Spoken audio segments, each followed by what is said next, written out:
नमस्कार विद्यार्थी मित्रांनो, क्लस्टर ऑफ एज्युकेट या यूट्यूब चॅनलवर तुम्हा सर्वांचे स्वागत आहे।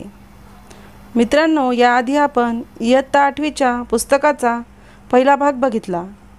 आजच्या व्हिडिओमध्ये आपण इयत्ता 8वीच्याच पुस्तकातला राहिलेला भाग बघूया। याआधी मित्रांनो, तुम्ही जर आपल्या चॅनलला सबस्क्राइब केलं नसेल तर नक्की सबस्क्राइब करा व शेजारील बेल बटन नक्की प्रेस करा, जेणेकरून अशीच नवीन व्हिडिओ तुम्हाला मिळून जातील। चला तर मग सुरू करूया। मित्रांनो, मागील पाठात आपण पृथ्वीच्या अंतरंगाविषयी माहिती मिळवली। आपल्या या धड्याचं नाव आहे मंद भू हालचाली। तर विद्यार्थी मित्रांनो, पृथ्वीच्या पृष्ठभागावर सतत बदल होत असतात। हे बदल पृथ्वीच्या अंतर्गत हालचाली व बाह्य प्रक्रियांमुळे घडून येतात। या पाठात आपण अंतर्गत हालचालींपैकी मंद हालचाली व त्यांचा परिणाम जाणून घेणार आहोत। बघा विद्यार्थी मित्रांनो, भूपृष्ठावर परिणाम करणाऱ्या अंतर्गत हालचाली मुख्यतः प्रावरणाच्या वरच्या थरात होतात। प्रावरणात किरणोत्सारी पदार्थातून प्रचंड प्रमाणात ऊर्जा निर्माण होत असते। या ऊर्जा लहरी एका ठिकाणाहून दुसऱ्या ठिकाणी जात असतात।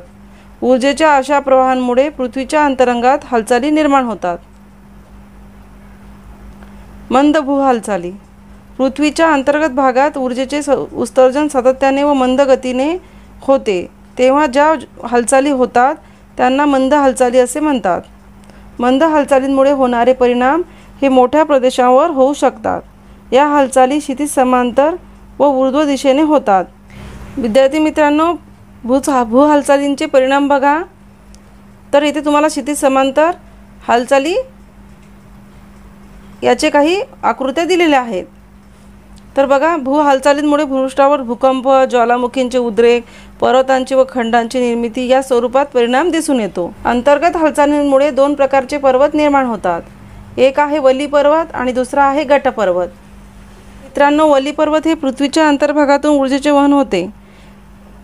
या ऊर्जेमुळे मृदू खडकांच्या थरांवर क्षितिज समांतर दिशेने दाब पडून वळ्या निर्माण होतात। वळ्या पडण्याच्या प्रक्रियेला वलीकरण असे म्हणतात। तर इथे तुम्हाला या आकृतीमध्ये दिसत आहे की या खडकावर सगळीकडे वळ्या पडलेल्या, या खडकावर तुम्हाला सगळीकडे वळ्या पडलेल्या दिसतात। वळ्या लाटेप्रमाणे दिसत आहेत। यावर दाब तीव्र झाल्यामुळे वळ्या मोठ्या प्रमाणात पडलेल्या आपणास दिसत आहेत। तर याचा परिणाम काय होतो विद्यार्थी मित्रांनो, की खडकांच्या थरांची उंची वाढते व वली पर्वताची निर्मिती होते। उदाहरणार्थ Aravalli, Himalaya, Alps, Rocky, Andes इत्यादी पर्वत। पर्वताचा प्रकार आहे गट पर्वत। तर याला ठोकड्याचे पर्वत सुद्धा म्हटले जाते। जेव्हा अंतर्गत हालचालींमुळे एकमेकांपासून दूर जाणाऱ्या ऊर्जा लहरी निर्माण होतात तेव्हा खडकांवर ताण निर्माण होतो।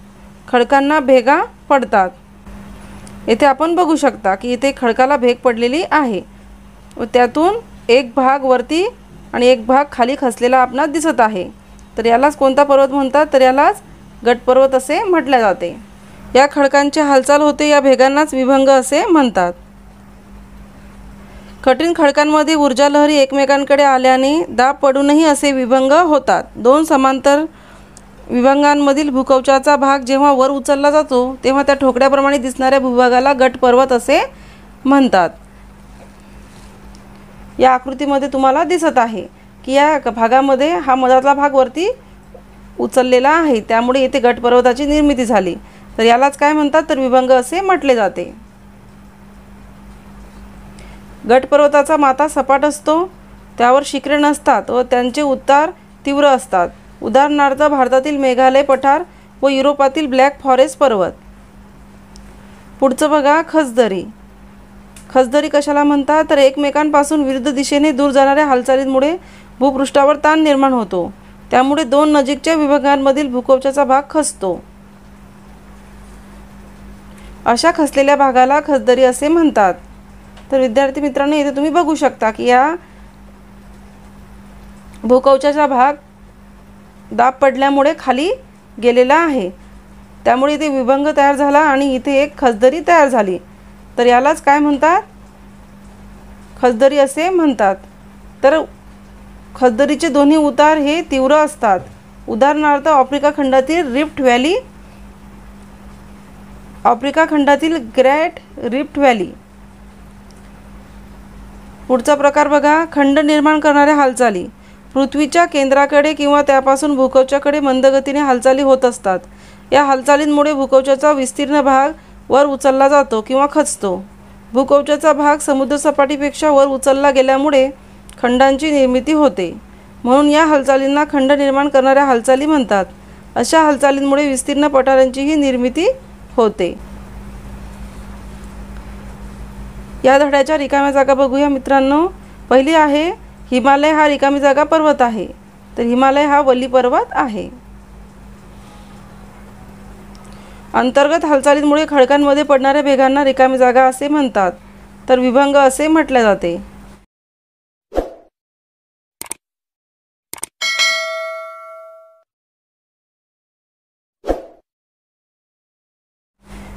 तिसरा प्रश्न आहे भूकवचाचा विस्तीर्ण भाग वर उचलला गेल्यामुळे रिकामी जागा निर्मिती होते. तर विस्तीर्ण भाग वर उचलला गेल्यामुळे रिकामी जागाची निर्मिती होते. तर मैदानाची निर्मिती होते. धडा बघा. पुढच्या धड्याचं नाव आहे शीघ्र भू हालचाली. आधीच्या धड्यामध्ये आपण मंद भू हालचालीबद्दल माहिती घेतली.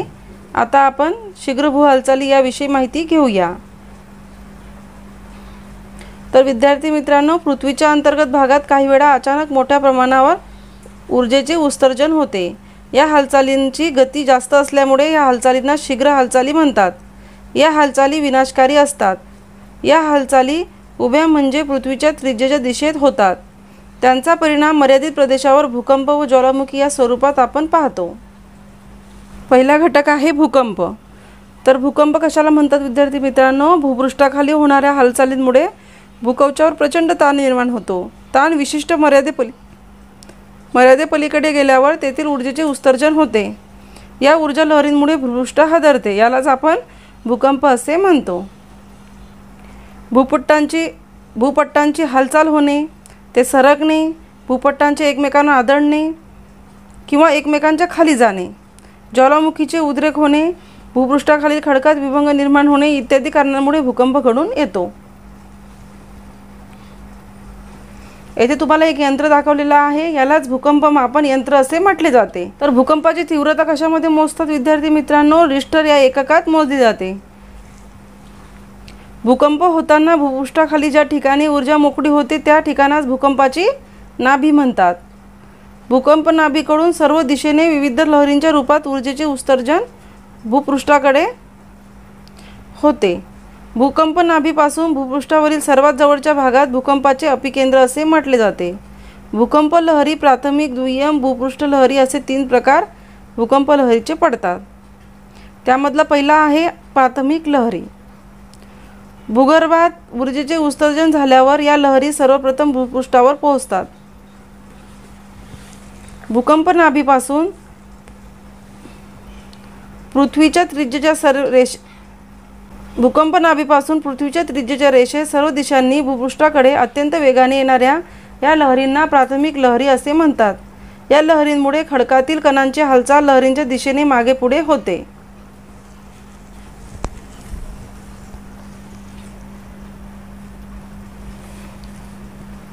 येथे तुम्ही आकृती बघू शकता. हा आहे भूपृष्ठ आणि हे आहे भूकंप नाभी. या भूकंप नाभीकडून सर्व दिशेने विविध लहरींच्या रूपात ऊर्जेचे उत्सर्जन भूपृष्ठाकडे होते.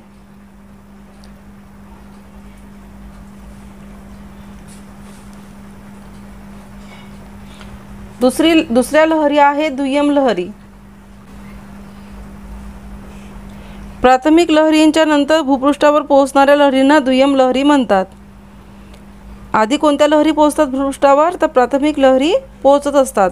त्यानंतर पोहोचणाऱ्या लहरी म्हणजे दुय्यम लहरी. या लहरी नाभी केंद्रापासून चहूबाजूंना पसरतात.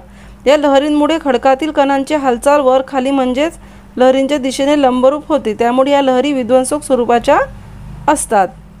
प्राथमिक लहरींच्या मानाने दुय्यम लहरी हा विध्वंसक असतात.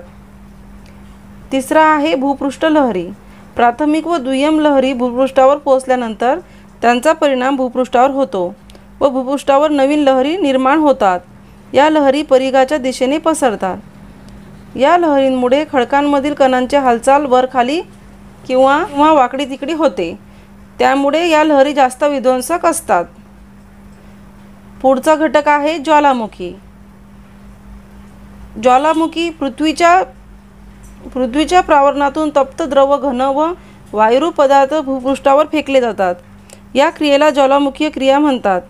ज्वालामुखीच्या उद्रेकातून राख, पाण्याची वाफ, अनेक प्रकारचे वायू, तप्त व विरघळलेल्या खडकांच्या स्वरूपात लावारस इत्यादी पदार्थ बाहेर फेकले जातात. तुम्हाला येथे एक ज्वालामुखीचे चित्र दिसत आहे. तर उद्रेकानुसार ज्वालामुखीचे प्रकार बघूया. पहिला आहे केंद्रीय ज्वालामुखी. ज्वालामुखी उद्रेकाच्या वेळी लावारस एखाद्या नळीसारख्या भागातून बाहेर पडतो तेव्हा त्यास केंद्रीय ज्वालामुखी असे म्हणतात. या क्रियेत ज्वालामुखीतून बाहेर पडलेले पदार्थ नळीच्या मुखाभोवती साचतात. त्यामुळे शंकूच्या आकाराच्या ज्वालामुखीय पर्वतांची निर्मिती होते. उदाहरणार्थ इटलीमधील व्हेसुव्हियस ज्वालामुखी आणि टांझानियातील किलिमांजारो ज्वालामुखी हे केंद्रीय ज्वालामुखीचे उदाहरणे आहेत. दुसरा आहे भेगीय ज्वालामुखी. ज्वालामुखीचा उद्रेक होताना लावारस ज्या वेळेस अनेक भेगातून बाहेर पडतो तेव्हा त्यास भेगीय ज्वालामुखी म्हणतात. या क्रियेत ज्वालामुखीतून बाहेर पडणारे पदार्थ भेगांच्या दोनही बाजूस पसरतात. त्यामुळे ज्वालामुखीय पठारांची निर्मिती होते. उदाहरणार्थ महाराष्ट्र पठार. पुढचा घटक आहे भूकंप व ज्वालामुखी क्षेत्रे. ही क्षेत्रे प्रामुख्याने भूपट्टाच्या सीमावर्ती भागात आढळतात. ज्वालामुखींचे वितरण प्रामुख्याने पॅसिफिक महासागराच्या किनारी भागात आढळते, म्हणून या भागाला अग्निकंकण असे म्हणतात. पुढचा घटक आहे भूपट्ट. भूकवच हे प्रावरणाच्या वरच्या भागावर तरंगत्या अवस्थेत असते. पृथ्वीच्या अंतरंगात होणाऱ्या हालचालींमुळे या भूकवचावर ताण पडून त्याचे काही भाग झाले आहेत. या भागांना आपण भूपट्ट असे म्हणतो. यात भूपट्ट असून इतर काही लहान भूपट्ट आहेत. भूपट्टांच्या काही सीमांवर भूपट्टांची नवनिर्मिती होते तर काही सीमांवर त्याचा ऱ्हास होत असतो. भूपट्टाच्या पृष्ठभागावर आपल्याला महासागर किंवा खंडे दिसून येतात. खंडे व महासागर हे भूपट्टांचे स्थिरावलेले आहेत. खंडे व महासागर हे भूपट्टांवर स्थिरावलेले आहेत. यापैकी भूखंड हे भूकवचातील सियालचा भाग असून सागरी तळ हे सायमाचा भाग आहे. महत्त्वाचा आहे विद्यार्थी मित्रांनो, भूखंड हे भूकवचातील सियालचा भाग असून सागरी तळ हे सायमाचे भाग आहे. पुढचा घटक आहे भूखंड. समुद्र सपाटीपेक्षा जास्त उंचीवर असलेल्या जमिनीच्या विस्तीर्ण सलग भागास भूखंड म्हणतात. पृथ्वीवर एकूण 7 खंडे मानली जातात. आकारमानानुसार ती पुढील प्रमाणे आहेत: आशिया, आफ्रिका, उत्तर अमेरिका, दक्षिण अमेरिका, अंटार्क्टिका, युरोप व ऑस्ट्रेलिया. खंडांच्या अंतर्गत भागात ढालक्षेत्र असते. ढालक्षेत्र म्हणजे काय? तर ढालक्षेत्र म्हणजे जमिनीवरील सर्वात जुना व आजपर्यंत कधीही समुद्राखाली न गेलेला भाग होय किंवा प्रदेश होय. दख्खनचे पठार हे स्वतंत्र भारतातील ढालक्षेत्र आहे, म्हणून हिमालय पर्वताच्या दक्षिणेकडील भागास भारतीय उपखंड असे म्हणतात. या धड्याच्या रिकाम्या जागा बघा मित्रांनो. पहिली रिकामी जागा आहे पृथ्वीच्या एकूण रिकामी जागा प्रमुख भूपट्ट आहेत. तर एकूण 7 भूपट्ट आहेत. रिश्टर हे रिकामी जागा तीव्रता मोजण्याचे एकक आहे. तर रिश्टर हे भूकंपाची तीव्रता मोजण्याचे एकक आहे. तिसरा प्रश्न आहे भूकंपाच्या रिकामी जागा लहरी सर्वात जास्त विध्वंसक असतात. तर मित्रांनो दुय्यम लहरी या सर्वात जास्त विध्वंसक असतात. पुढचा घटक बघा खडक व खडकांचे प्रकार. हे खडक. पहिला आहे खडक. भूपृष्ठावर व त्याखाली काही किलोमीटर खोलीपर्यंत आढळणाऱ्या व नैसर्गिकरित्या तयार झालेल्या खनिजाच्या मिश्रणाला खडक असे म्हणतात. खडकांचे गुणधर्म हे त्यातील खनिजे व ही खनिजे एकत्र येण्याच्या प्रक्रियेवर अवलंबून असतात. बहुतांश खडकात सिलिका, ॲल्युमिनियम, मॅग्नेशियम व लोह यांचे प्रमाण जास्त असते. निर्मितीनुसार खडकाचे प्रमुख 3 प्रकार पडतात. पहिला प्रकार आहे अग्नीज खडक. ज्वालामुखीय प्रक्रियेतून बाहेर पडणाऱ्या लाव्हारसाचे भूपृष्ठावर व शिलारसाचे भूपृष्ठाखाली घनीभवन होते. त्यापासून निर्माण होणाऱ्या खडकांना अग्नीज खडक असे म्हणतात. हे खडक पृथ्वीच्या अंतर्गत भागातील पदार्थांपासून तयार होत असल्यामुळे त्यांना प्राथमिक खडक असे म्हणतात. या खडकात जीवाश्म आढळत नाही. या खडकात जीवाश्म आढळते का अग्निज खडकामध्ये? तर नाही. तर अग्निज खडकांचे दोन मुख्य प्रकार आहेत. एक आहे अंतर्निर्मित अग्निज खडक आणि दुसरा आहे बहिर्निर्मित अग्निज खडक. तर विद्यार्थी मित्रांनो, ज्वालामुखी प्रक्रियेदरम्यान ज्या वेळेला शिलारसाचे पृथ्वीच्या भूपृष्ठाखाली घनीभवन होते त्यावेळी तेथे निर्माण होणाऱ्या खडकांना अंतर्निर्मित अग्निज खडक असे म्हणतात.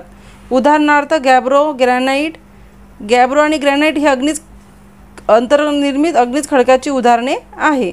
या प्रक्रियेत शिलारस सावकाश थंड होत असल्याने त्यातील स्फटिकीकरणाची क्रियाही सावकाश होते. त्यामुळे स्फटिक सुस्पष्ट व मोठे असतात.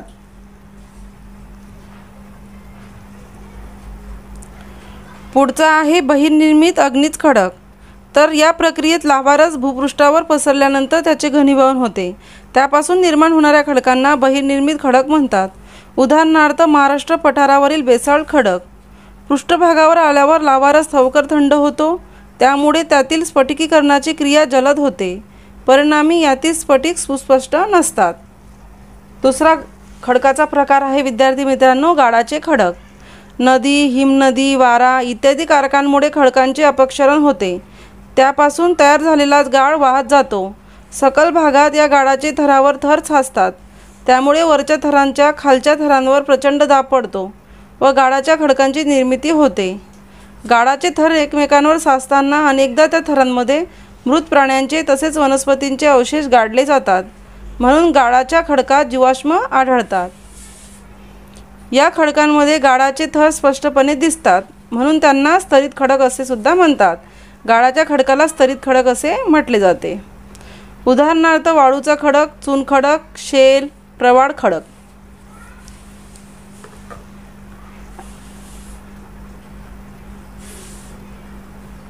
खडकाचा तिसरा प्रकार आहे रूपांतरित खडक. तप्त लाव्हारसाचा परिणाम होऊन तसेच भू हालचाली होत असताना पडलेल्या दाबामुळे मूळ खडकातील म्हणजेच अग्निज किंवा गाळाच्या खडकातील स्फटिकांचे पुन्हा स्फटिकीकरण घडून येते. त्यांचे स्वरूप व गुणधर्म बदलून रूपांतरित खडकांची निर्मिती होते. खडकांचा रंग व स्फटिकांचा आकार बदलतो.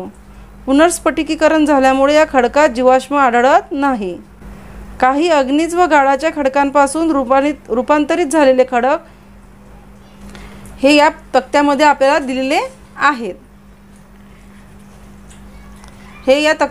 दिलेले आहेत. मला येथे खडकांचा प्रकार, मूळ खडक आणि रूपांतरित झालेले खडक हे दिसत आहेत.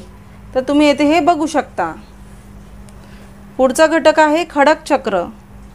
तर मित्रांनो, भूपृष्ठावर असलेल्या खडकांपासून अपक्षरणामुळे गाळाचे खडक तयार होतात. गाळाच्या व अग्निज खडकांपासून रूपांतरित खडक तयार होतात. हे तिन्ही प्रकारचे खडक भूपृष्ठाचा ऱ्हास होताना प्रावरणात जातात व पुन्हा प्राथमिक खडकांच्या स्वरूपात अग्निज खडक भूपृष्ठावर येतात. हे चक्र सतत चालू राहते. यालाच खडक चक्र असे म्हणतात. या धड्याच्या रिकाम्या जागा बघूया. पहिली रिकामी जागा आहे सकल भागात गाळाचे थरावर थर साचून रिकामी जागा खडक निर्माण होते, तर स्तरित खडक निर्माण होते. दुसरा आहे रिकामी जागा हा रूपांतरित खडक आहे, तर संगमरवर हा रूपांतरित खडक आहे. रूपांतरित खडकाचं मूळ खडक काय आहे? चुनखडी. गाळाच्या खडकाचाच हा प्रकार आहे. सा प्रश्न आहे हिरा हा रिकामी जागा याचे रूपांतरित रूप आहे, तर कोळशाचे रूपांतरित रूप हा हिरा आहे. आज विद्यार्थी मित्रांनो आपण येथे काही प्रकरणे अभ्यासली. राहिलेली प्रकरणे पुढच्या व्हिडिओमध्ये बघूया. आजचा व्हिडिओ जर तुम्हाला आवडला असेल तर नक्की लाईक करा, शेअर करा, कमेंट करा व चॅनलला सबस्क्राईब करा. धन्यवाद.